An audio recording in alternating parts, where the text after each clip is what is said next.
नमस्कार, सच्ची रिपोर्ट में आपका स्वागत है और मैं हूं आपके साथ निकिता श्रीवास्तव। आइए रुक करते हैं आज की तमाम बड़ी खबरों का।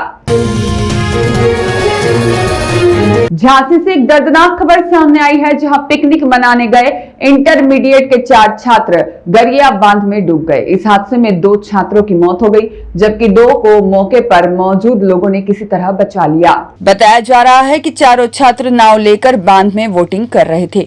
उसी दौरान रील बनाते समय संतुलन बिगड़ गया, जिससे यह बड़ा हादसा हो गया। घटना के बाद इलाके में अफरा तफरी मच गई। पुलिस और राहत टीम ने मौके पर पहुंचकर बचाव कार्य शुरू किया। जानकारी के मुताबिक चारों छात्र पिकनिक मनाने के लिए गरिया बांध पहुंचे थे और गर्मी के मौसम में घूमने के दौरान उन्होंने नाव किराए पर ली और बांध के बीचों बीच पहुंच गए। इस दौरान मोबाइल से वीडियो बनाते हुए वह मजाक कर रहे थे। नाव में छेद होने के कारण धीरे धीरे नाव में पानी भरने लगा और अचानक संतुलन बिगड़ने से नाव हिल गई और चारों छात्र पानी में गिर गए। मौके पर मौजूद कुछ लोगों ने तुरंत हिम्मत दिखाते हुए 2 छात्रों को तो सुरक्षित बाहर निकाल लिया, लेकिन बाकी 2 गहरे पानी में डूब गए। घटना से पहले का एक वीडियो भी सामने आया है, जिसमें एक छात्र खुद को तैराक बताते हुए कह रहा है कि वह बच जाएगा, लेकिन दुर्भाग्य से वही छात्र पानी में समा गया। घटना की सूचना मिलते ही पुलिस और गोताखोरों की टीम मौके पर पहुंची और रेस्क्यू ऑपरेशन शुरू किया गया। करीब 12 घंटे की कड़ी मशक्कत के बाद एक छात्र का शव बरामद कर लिया गया है, जबकि दूसरे छात्र की तलाश भी जारी है। इस हादसे के बाद परिजनों का रो रो कर बुरा हाल है। वहीं प्रशासन ने लोगों से अपील की है कि पिकनिक या घूमने के दौरान जलाशयों में सावधानी बरतें और बिना सुरक्षा के पानी में न जाएं। मतलब क्या नाम है आपका? लाल दीवान यादव। अच्छा, कौन सा बच्चा है? क्या नाम है उस बच्चे का जो डूब गया? आप कौन है उसके? मैं उसका नाना हूँ। वो बच्चा वेदांश वीर यादव है और 11th साल उसने क्रॉस किया है। क्या क्या कैसे आ गया यहाँ? क्या जानकारी मिल पाई? मैं गया था कोचिंग के लिए कि बेटा कोचिंग करने जाओ। मैं शनिवार को गया पीताम्बरा माई, लौट के आया। मैंने बेटा खाली समय है, आप कोचिंग करो जाके। तो बोले मैं हाँ चला जाऊंगा नाना। मैं चला गया गाँव अपने। गाँव जैसे गया तो शनिवार को गाँव चला गया। पता चला कि इतवार में ये कह के गए घर पे मम्मी से कि हम कोचिंग के लिए जा रहे, नाना कह गए थे। अच्छा, तो लगे चले जा। फिर इनके दोस्त जहाँ भी मिले हों उनका कोई पता नहीं कि कहाँ कैसे थे। स्कूल ही के बच्चे थे सब। तो आके यहाँ आ गए। अब यहाँ कैसे आए ये नहीं मालूम चलता कि इतने दूर कैसे कब देखा उन्होंने कि इस जगह का, जो हम लोग भी नहीं आए कभी। यहाँ में टीचर रहा तब हम लोग भी नहीं देखा कभी, लेकिन बच्चों ने किस वजह से आए ये मुझे मालूम नहीं है। और यहाँ आके बच्चा बहुत सीधा था, नेक था। क्या जानकारी मिल पाई? ये जानकारी मिली कि ये 4 लोग थे।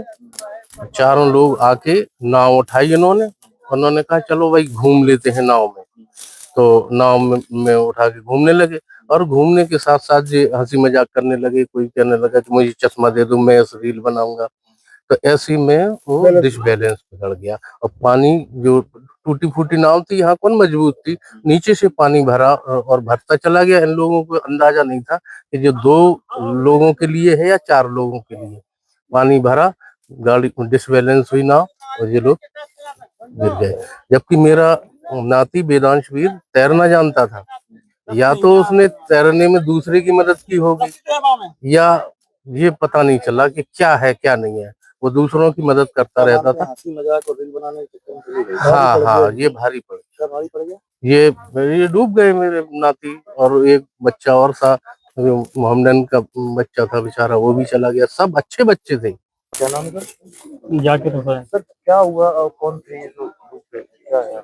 ये मुझे मेरा एक उसमें से वो है साली का लड़का आतिम मंसूरी नाम है उसका। क्या जानकारी हुई? कितने घंटे हो गए? क्या यहाँ करने क्या कैसे निकले थे? घर से हमारा तो ये कह के निकला था कि हम जूस पीने जा रहे हैं। बस फिर हम लोगों ने फोन लगाया तो 1-2 बार फोन अटेंड हुआ तो कह रहा मैं इधर हूँ आता हूँ अभी। और करीब 4 बजे के आसपास उसका फोन सुन जाने लगा। तो कोई जानकारी नहीं मिली। कैसे जानकारी? शाम को पुलिस द्वारा जानकारी मिली। पुलिस द्वारा जानकारी हुई जी। क्या घंटे हो गए हैं अभी? हाँ, क्या घंटे हो गए? कल 4 बजे के आसपास का वो है। तो गांव वालों ने बताया 4 बजे के आसपास ये लोग यहाँ देखे गए। कितने लोग थे ये लोग? 4 लोग थे। किस क्लास में पढ़ते थे? 11। भैया क्या नाम है, कहाँ के रहने वाले? मैं ठंडा का रहने वाला हूँ। और यहाँ पे मैंने जो देखा कि ये 4 लोग नाव में तैर रहे थे, मतलब घूम रहे थे। सो उस तरफ हम उस तरफ थे, वो जी इस तरफ थे। तो अचानक इनकी नाव पलटी, हमने देखा कि ये चारों डूबने लगे। पर उतने में हमने देख के वहां से उस तरफ से अपनी किश्ती उठा के और जल्दी जल्दी भागे। तो 2 को तो मैंने बचा लिया और 2 को नहीं बचा पाया मैंने। तो क्या वो तैरना जानते थे 2 लोग जो बचा नहीं नहीं, वो बहुत मामूली तैरना जानते थे। वो अपने बोले वहीं हाथ पैर चलाते रहे और थक गए थे बिल्कुल। और बाहर निकाला, जैसे ही किश्ती में डाला एक को, वो बेहोश हो गया वो। तो मैं भी घबरा गया कि मैं जैसा ना हो मर जाए वो। जल्दी जल्दी में दोनों को लेके बाहर निकला। वो पीछे देखा तो दोनों भी नहीं दिखाई दिए। दूसरे को कैसे बचाया आपने? पानी में से डूब के बचाया, वो पानी के अंदर चला गया था? पानी के करीब 4-5 फुट अंदर चला गया था वो। खून के उसे मैंने पकड़ लिया था एक लड़की को, और 1 तोला ऊपर चल रहा था वो। तो उसके बाद क्या पानी आने निकाला? पानी निकाला मैंने, कम से कम 4-5 लीटर पानी निकला उनके पेटों में से। और बहुत ज्यादा मतलब घबराए हुए थे, बहुत ज्यादा। हाँ, मैं अकेला था तब। और कोई नहीं? और कोई नहीं था, बिल्कुल 20 बंदे की बात है ये। गलिए तो बाकी 2 को तलाश किया? 2 को तलाश किया फिर, मगर उनकी कोई मेरे को कोई नहीं लगी। कितनी दूर थी जहाँ से आपके वहाँ से जहाँ डूबे हो? कितना लगभग दूरी होगी? कम से कम 150-200 फुट के आसपास एरिया। आप थे? हाँ, वहाँ से करीब कितना हो गया, यहाँ से 500 मीटर से कम 500 मीटर हाँ, भागा हूँ वहाँ से मैं। और भाग के मैंने उन्हें बचाया है। तो क्या पता चला क्या, मतलब वो लोग कैसे डूब गए? वो लोग, हम लोग वहाँ बकरी चला रहे थे, तो हम लोग वहाँ से सब दिख रहे थे इनकी नाव में। 4 लोग बैठे, अचानक हवा चल रही थी। अब जाए कुछ भी शौक करे हुए, इनकी नाव पलटी। हमने अंदाजा लगा लिया कि इनमें से 1-2 तो तैरना जानते होंगे और कुछ नहीं जानते होंगे। 2 तो जब पता पड़ा कि डूबने लगे बिल्कुल। चश्मा लगा रहे थे? ये बता रहा है कि आपस में कुछ मजाक कर रहे थे। पानी मानी का मजाक कर रहे होंगे ये लोग। एक दूसरे के ऊपर पानी मानी डाल रहे थे। उसी से पलट गया। हाँ, उसी से इनका डिसबैलेंस हो गया। अच्छा, ये कश्ती है, ये 4 लोगों लायक है? नहीं है, नहीं, ये सिर्फ 2 लोग के लिए है।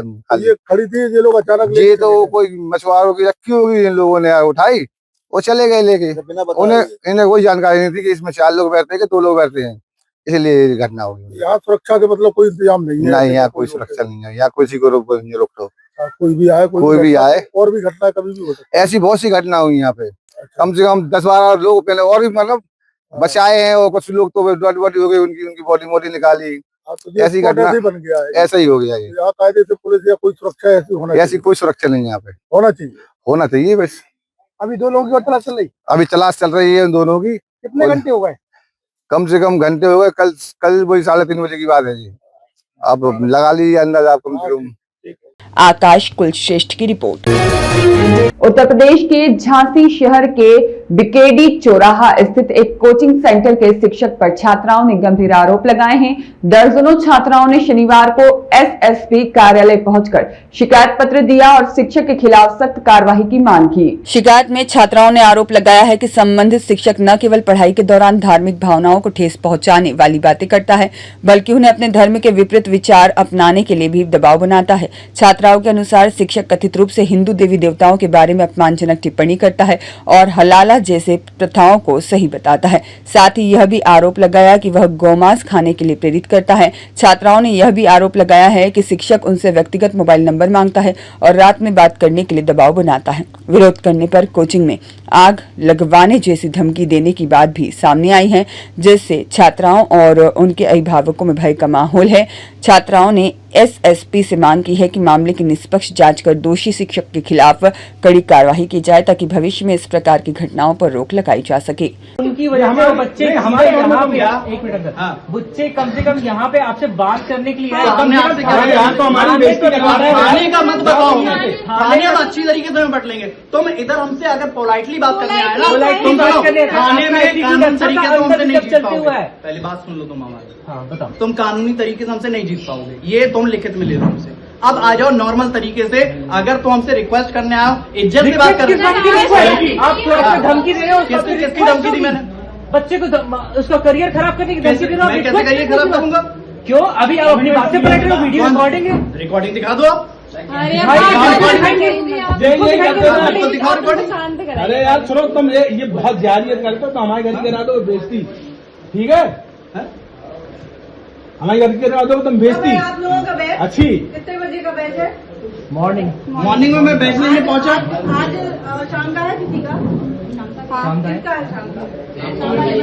एनडीए का है, शाम को जाना। हैं? शाम को किसका है? इनका ऐसे आज हम लोग एसपी ऑफिस गए थे सोहेल अहमद खान सर की शिकायत करने के लिए। क्या दिक्कत है?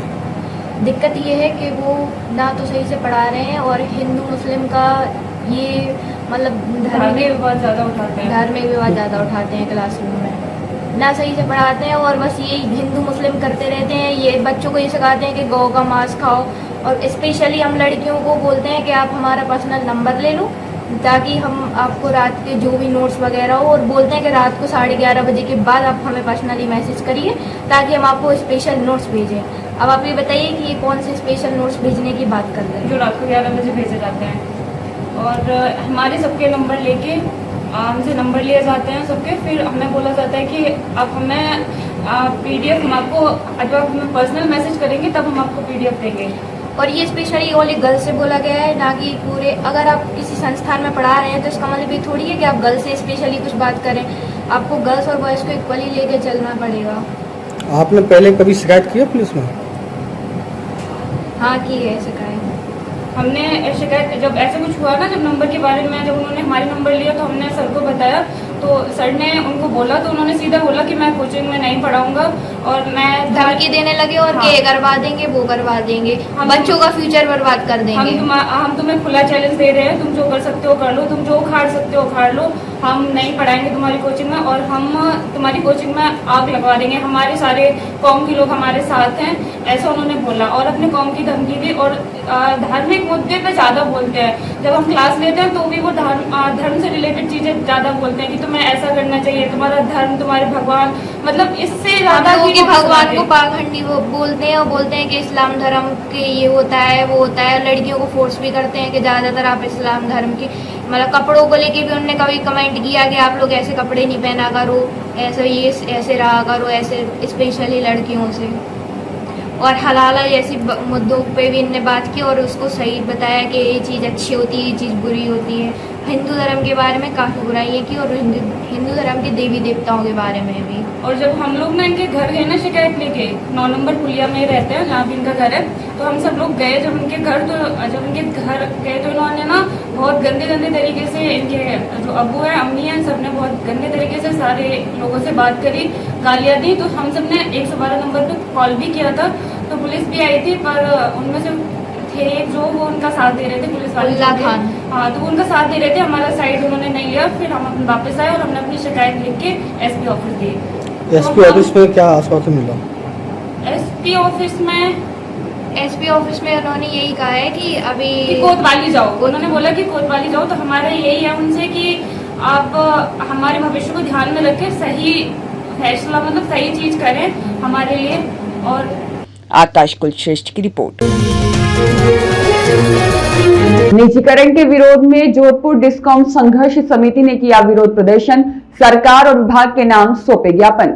मारवाड़ जंक्शन विद्युत विभाग कार्यालय पर जोधपुर डिस्कॉम के निजीकरण के प्रस्तावित सरकार की प्रक्रिया के खिलाफ अधिकारियों और कर्मियों का गुस्सा फूटा। जोधपुर डिस्कॉम संयुक्त संघर्ष समिति के तत्वावधान में सभी कार्मिकों ने कार्यालय के बाहर विरोध प्रदर्शन कर नारेबाजी की और राज्य सरकार के नाम ज्ञापन प्रेषित किया। ज्ञापन में बताया गया कि सरकार बेवजह जोधपुर डिस्कॉम का निजीकरण करने जा रही है, जो कि जनहित के विरुद्ध में है और जोधपुर डिस्कॉम में वर्ष 2023-24 और 2024-25 में अपनी वित्तीय स्थिति में सुधार कर मुनाफे में रहा और उसके बावजूद सरकार इसे निजीकरण की ओर ले जा रही है। ठेका प्रणाली और निजीकरण से कार्यों की गुणवत्ता में गिरावट होगी और भ्रष्टाचार बढ़ेगा।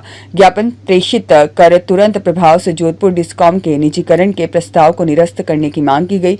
सरकार जोधपुर डिस्कॉम का निजीकरण कर निजी कंपनियों को आर्थिक लाभ पहुंचाना चाह रही है, यह जनहित के लिए विरुद्ध है और जोधपुर डिस्कॉम संयुक्त संघर्ष समिति इसका पुरजोर विरोध करती है। सुरेश पवार की रिपोर्ट। पाली जिले के देसुरी कस्बे की राजकीय बालिका विद्यालय में साइबर फ्रॉड और इंटरनेट धोखाधड़ी को लेकर जागरूकता कार्यक्रम आयोजित किया गया।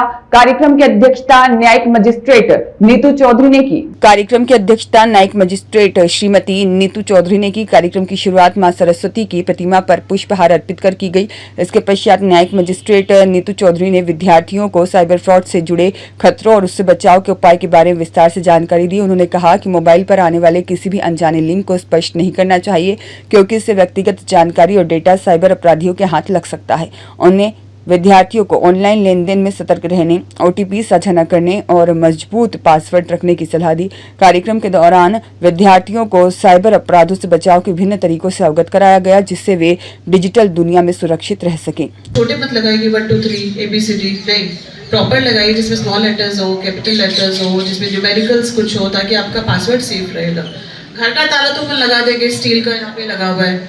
आपका ऑनलाइन जो भी आपके अकाउंट्स हैं उनका ताला आपका पासवर्ड है, ठीक है? तो उसको प्रॉपरली अपन अभी तो चलो ठीक है, यू आर यंग, अभी 1-2 साल बाद आप और ज्यादा फोन का, इंटरनेट का चीजों।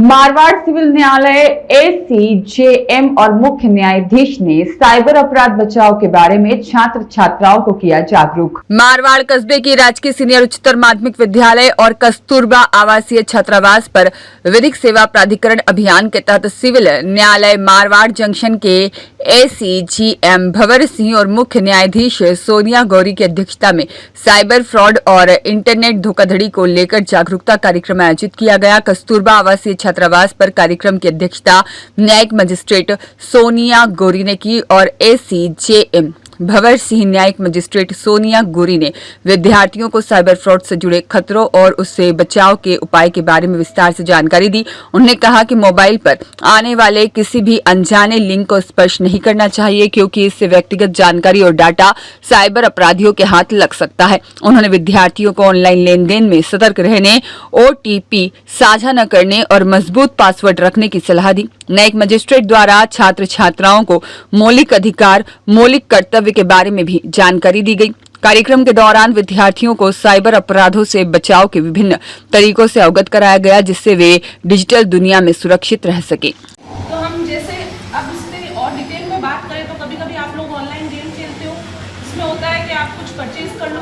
मान लो आप कोई कार का वीडियो गेम खेल रहे हैं, उसमें होता है कि कार की मॉडिफिकेशन परचेज करो। आप वहाँ पे अपनी बैंक डिटेल डाल देते हैं या जीपे या उसका लिंक डाल देते हैं। हो सकता है कोई हैकर आपकी वो एक्टिविटी ट्रैक करके आपका अकाउंट खाली कर दे।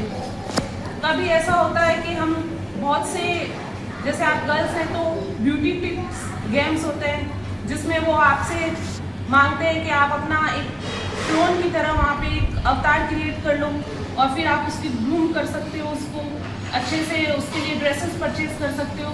तो इस बहाने वो आपकी फिजिकल आपकी डिटेल मांगते हैं कि आपके बाल। सुरेश पवार की रिपोर्ट।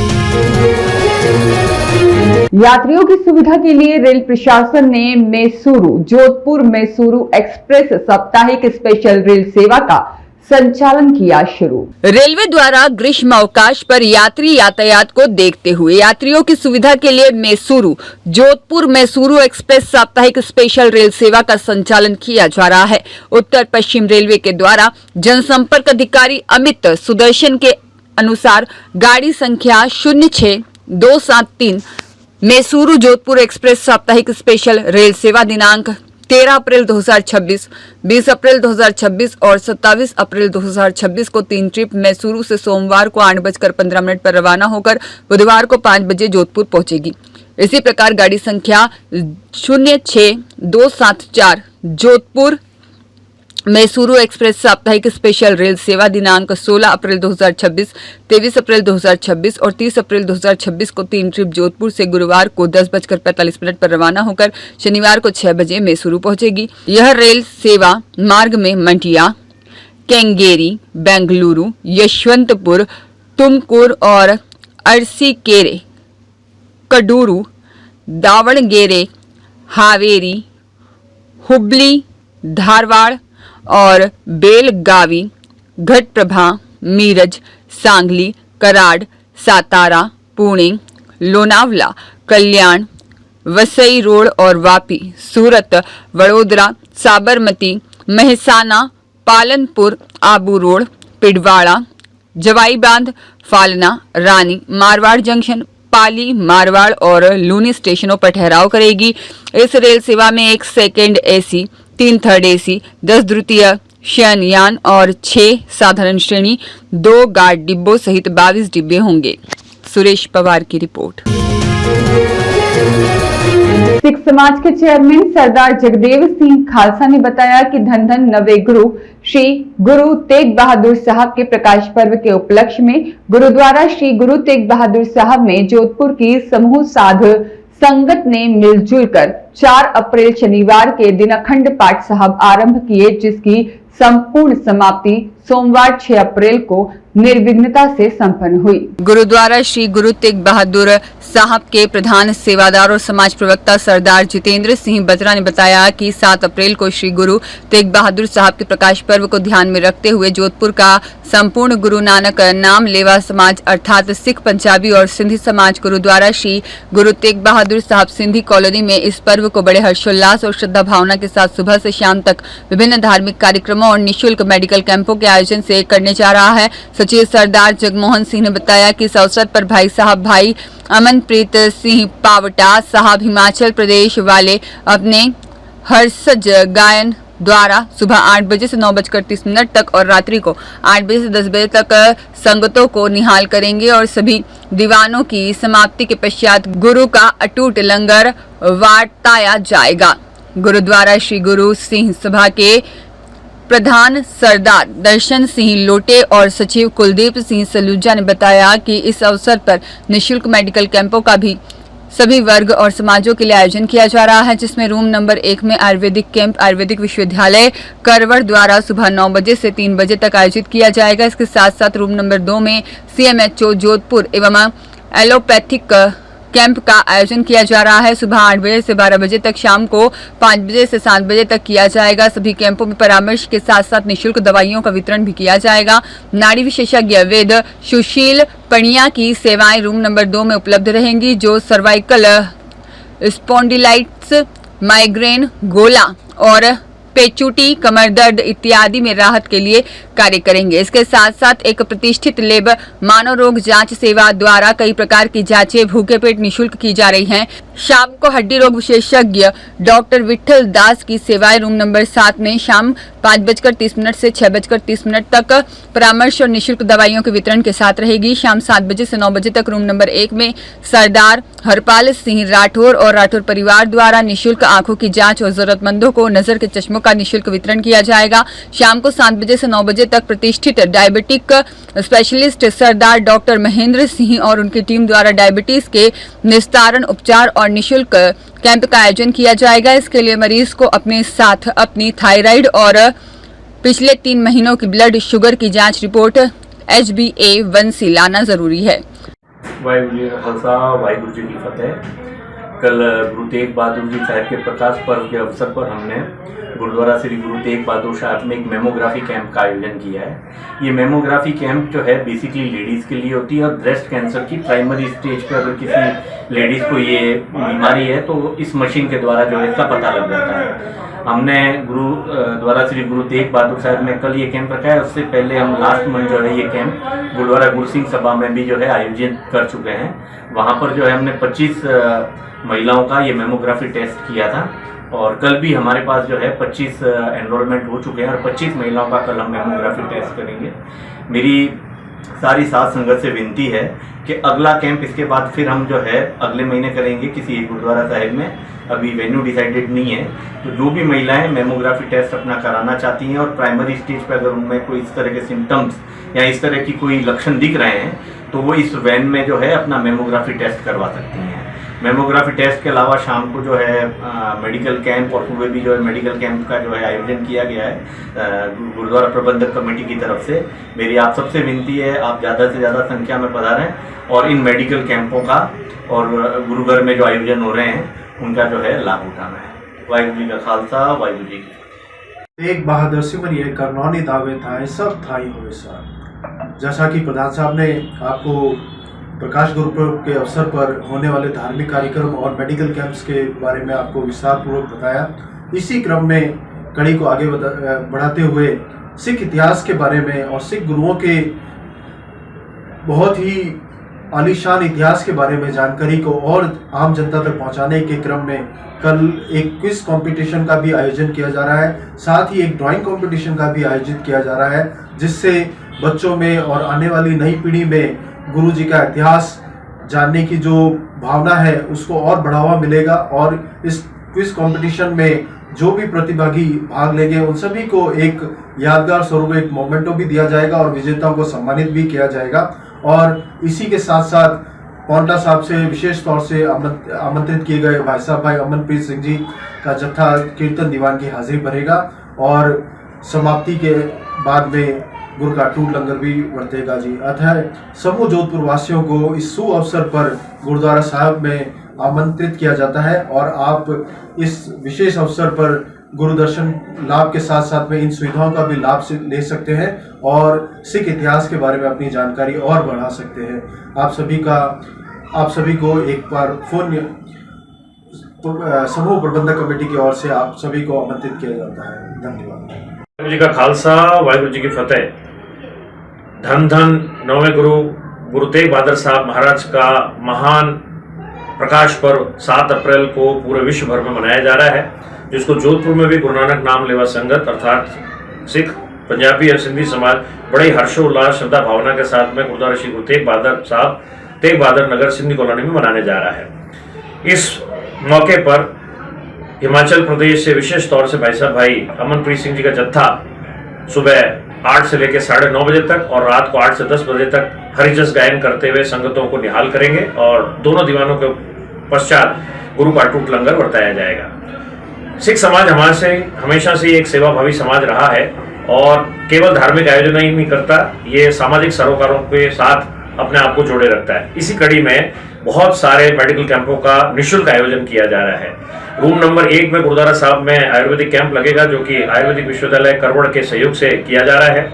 रूम नंबर 2 में CMHO के सहयोग से एलोपैथी का परामर्श एवं निःशुल्क दवाइयों का वितरण किया जाएगा। रूम नंबर 3 में नाड़ी विशेषज्ञ सुशील जी पणिया गोला, पेचुटी, सर्वाइकल स्पॉन्डिलाइटिस, माइग्रेन इत्यादि बीमारियों की जो है उपचार की सेवाएं देंगे। और इसके साथ साथ रोटरी क्लब और एसएन मेडिकल कॉलेज के सहयोग से एक विशाल मेमोग्राफी कैंप भी आयोजन किया जा रहा है, जिसे रोटेरियन जयेंद्र सिंह जी देव संभालेंगे। सिख समाज का ये दूसरा कैंप है। पहला कैंप गुरुद्वारा श्री गुरु सिंह सभा में लग चुका है, आज दूसरा कैंप लगने जा रहा है और इसमें ऑलरेडी बुकिंग हमारे पास आ चुकी है। शाम को कैंप 5:30 बजे शुरू होंगे, जिसमें डॉक्टर विठल दास जी, जो कि 50 वर्ष से ज्यादा अनुभव रखते हैं, हड्डी रोग विशेषज्ञ हैं, वो अपनी सेवाएं देंगे रूम नंबर 2 में। और इसके साथ साथ रूम नंबर 1 में शाम को 7 से 9 बजे तक हरपाल सिंह राठौड़ और राठौड़ परिवार द्वारा आंखों की निःशुल्क जांच एवं जरूरतमंदों को चश्मों का वितरण भी किया जाएगा। इसके साथ साथ ही प्रतिष्ठित diabetic specialist doctor Mahendra Singh ji और उनकी टीम द्वारा रात को 7 से 9 बजे तक डायबिटीज से संबंधित परामर्श, उपचार और दवाइयों का वितरण भी किया जाएगा। डॉक्टर महेंद्र सिंह जी को दिखाने के लिए थायराइड और पिछले 3 महीनों की ब्लड शुगर जांच रिपोर्ट HB1AC लाना बहुत जरूरी है। मैं सभी धर्म प्रेमी संगत से आग्रह करूंगा कि इन विशेष कैंपों का निःशुल्क किया जाने वाला आप जो आयोजन गुरुद्वारा श्री गुरु तेग बहादुर साहब में किया जा रहा है, आप उसका जरूर लाभ उठावें और अमनप्रीत सिंह जी के जत्थे के साथ जुड़कर संगत अपना हरजस गायन करते हुए अपना जन्म सफल करे। वाहिगुरु जी का खालसा, वाहिगुरु जी की फतेह। वाहिगुरु जी फतेह। मैं सारे सिंधी समाज, पंजाबी समाज से एक बार पुनः निवेदन करता हूँ कि जैसा कि आपको हमारे अध्यक्ष साहब ने बताया था कि सारी मेडिकल सुविधाएं आदि हम व्यवस्था कर रहे हैं गुरुद्वारे पे, तो आप सारे समाज से बंधुओं से निवेदन है कि इस मेडिकल सुविधाओं का आके लाभ उठाएं और गुरु के चरणों में मत्था टेक के उसका लाभ उठाएं गुरु चरणों का। वाहिगुरु जी का खालसा, वाहिगुरु जी की फतेह। अंकित पुरोहित की रिपोर्ट। शहर के बोरा नाडा थाना क्षेत्र में एक गंभीर मामला सामने आया है, जहां 12वीं कक्षा के एक छात्र पर जाति सूचक शब्दों से अपमानित करने के बाद लाठी सरियों से जानलेवा हमला किया गया।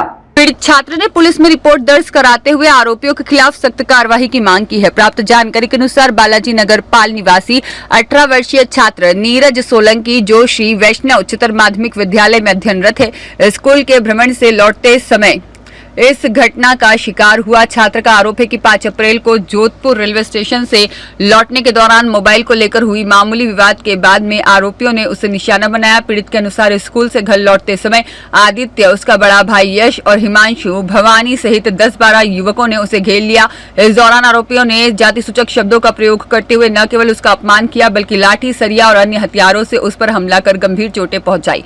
घटना के दौरान छात्र के चिल्लाने पर स्कूल के शिक्षक और आसपास के लोग मौके पर पहुंचे, जिससे उसकी जान बच सकी। आरोप है कि हमलावर जाते जाते जान से मारने की धमकी भी देकर फरार हो गए। पीड़ित ने बताया कि यात्रा के दौरान भी उसे बार-बार जाति सूचक शब्दों से अपमानित किया गया, जिससे वह लगातार सहन करता रहा। इस मामले में पुलिस थाना बोरानाड़ा में रिपोर्ट के आधार पर भारतीय न्याय संहिता बीएनएस की धारा 115(2), 126(2), 189(2) और SC/ST एक्ट की धारा 3(1) RS और 3(2) VA के तहत मामला दर्ज किया गया है।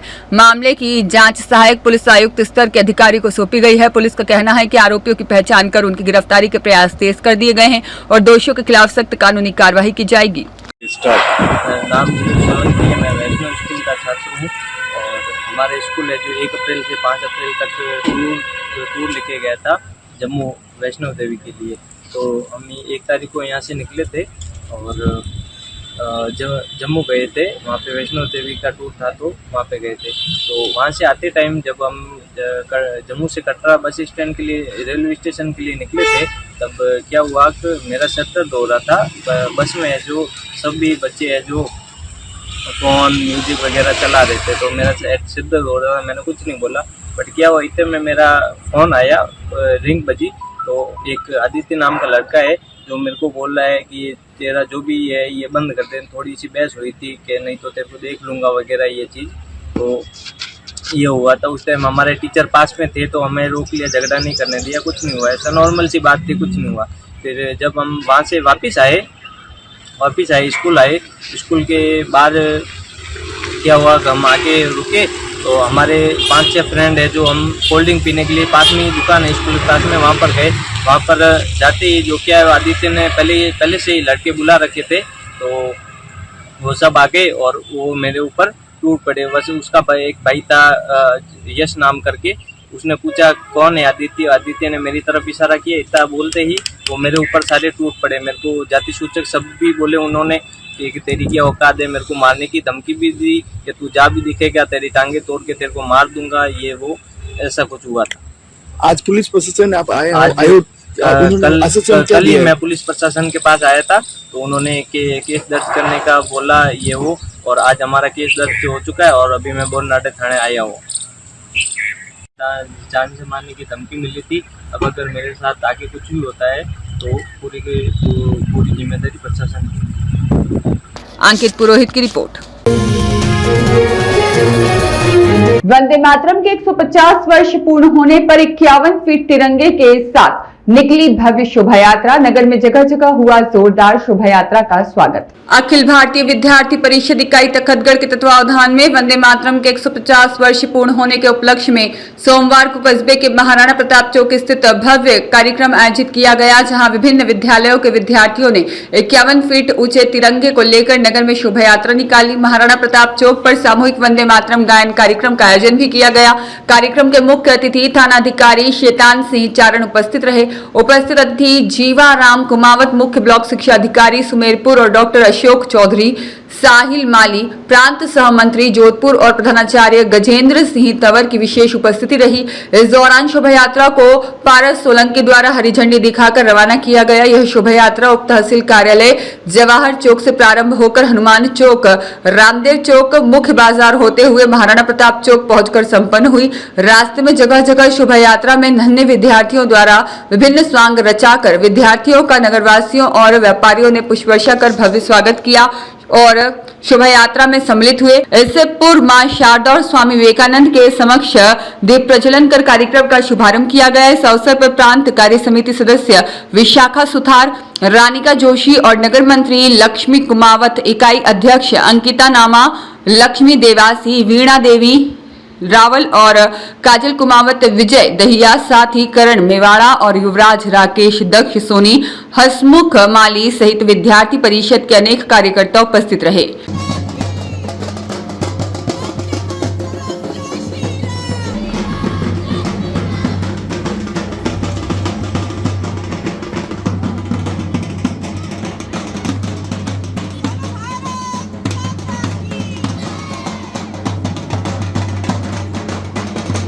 खीमाराम मेवाड़ा की रिपोर्ट।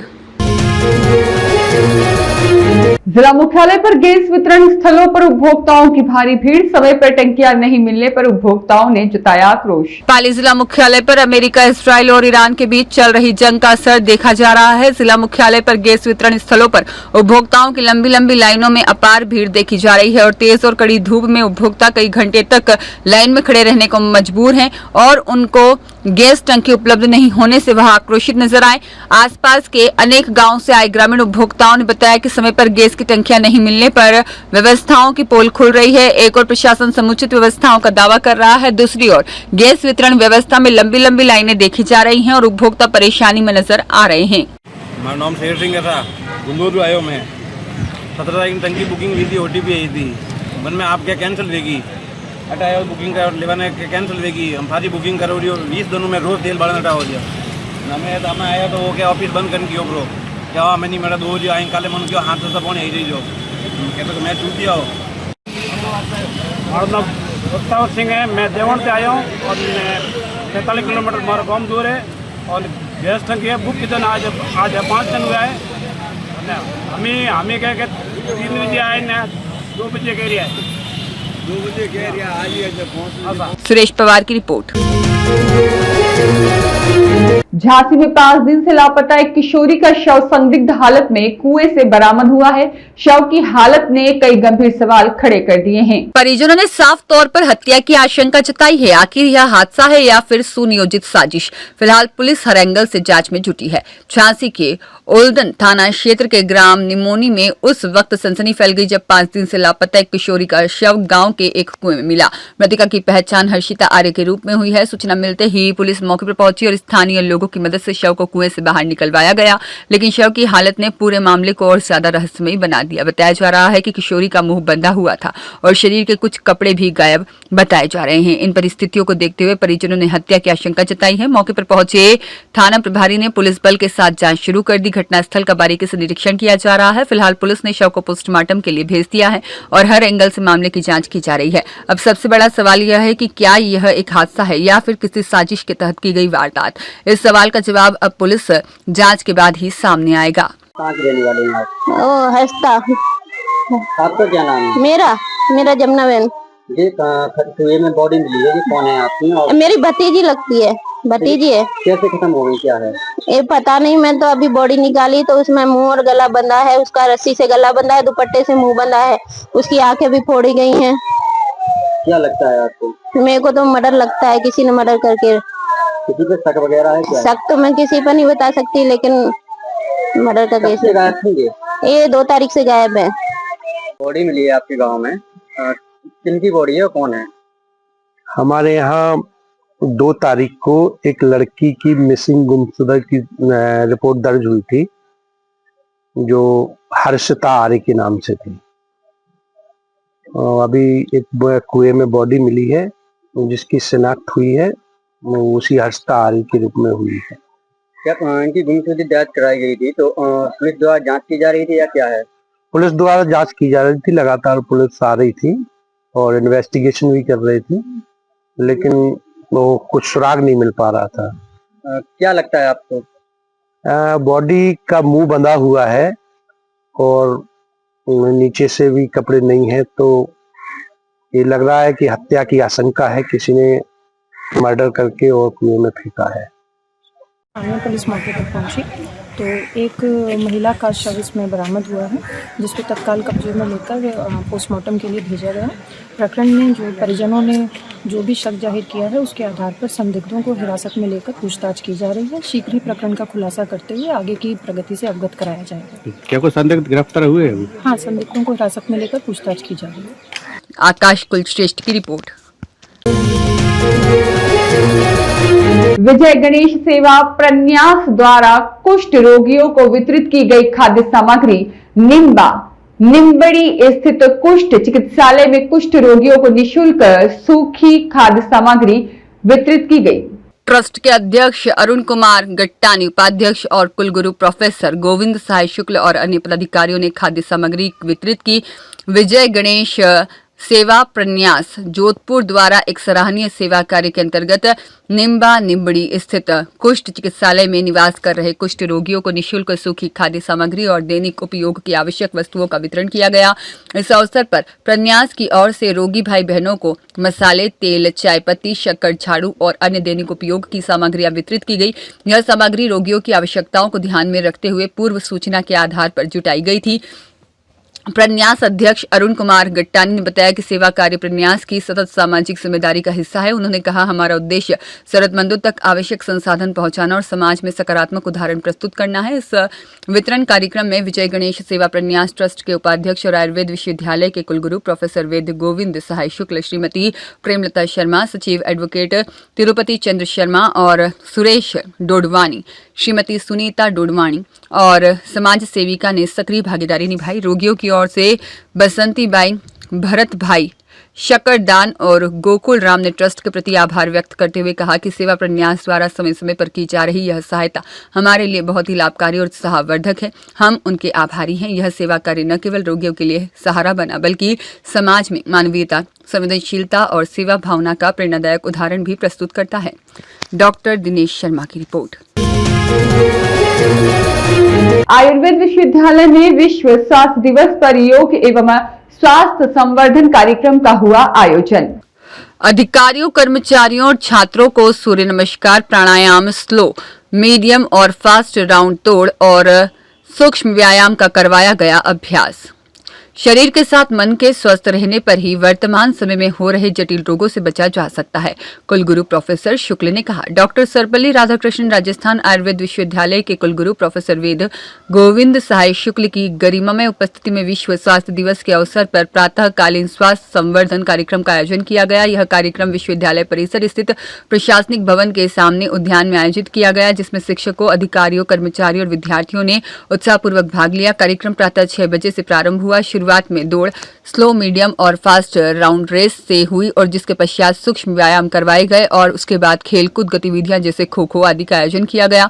कार्यक्रम के समन्वयक डॉक्टर चंद्रभान शर्मा ने बताया कि कार्यक्रम के अंतर्गत योगाभ्यास का विशेष सत्र आयोजित किया गया, जिसमें ताड़ासन, सूर्य नमस्कार, 5 चक्र और कपालभाति, अनुलोम विलोम, प्राणायाम, भ्रामरी प्राणायाम और ध्यान का अभ्यास कराया गया। अंत में शांति पाठ के साथ कार्यक्रम का समापन हुआ। इस अवसर पर उपस्थित सभी प्रतिभागियों ने नियमित योग और स्वस्थ जीवन शैली अपनाने का संकल्प लिया। कुलगुरु प्रोफेसर शुक्ल ने कहा कि कार्यक्रम का मुख्य उद्देश्य शरीर के साथ मन के स्वस्थ रहने पर ही वर्तमान समय में हो रहे जटिल रोगों से बचा जा सकता है और प्रत्येक व्यक्ति को स्वास्थ्य के प्रति जागरूक करना और संतुलित जीवन शैली को बढ़ावा देना आवश्यक है। कार्यक्रम का संदेश सर्वे संतु निरामया के साथ स्वास्थ्य और सुखद जीवन की कामना के रूप में दिया गया और कार्यक्रम में छात्रावास अधीक्षक डॉक्टर शिवराम शर्मा, होम्योपैथी प्राचार्य डॉक्टर गौरव नागर, डॉक्टर यशस्वी शाक्तुपीय और डॉक्टर राजीव खन्ना, डॉक्टर पूजा Pareek, doctor Neeraj Kumar, doctor Karan Singh, doctor Ashok Yadav, doctor Ankita आचार्य सहित अन्य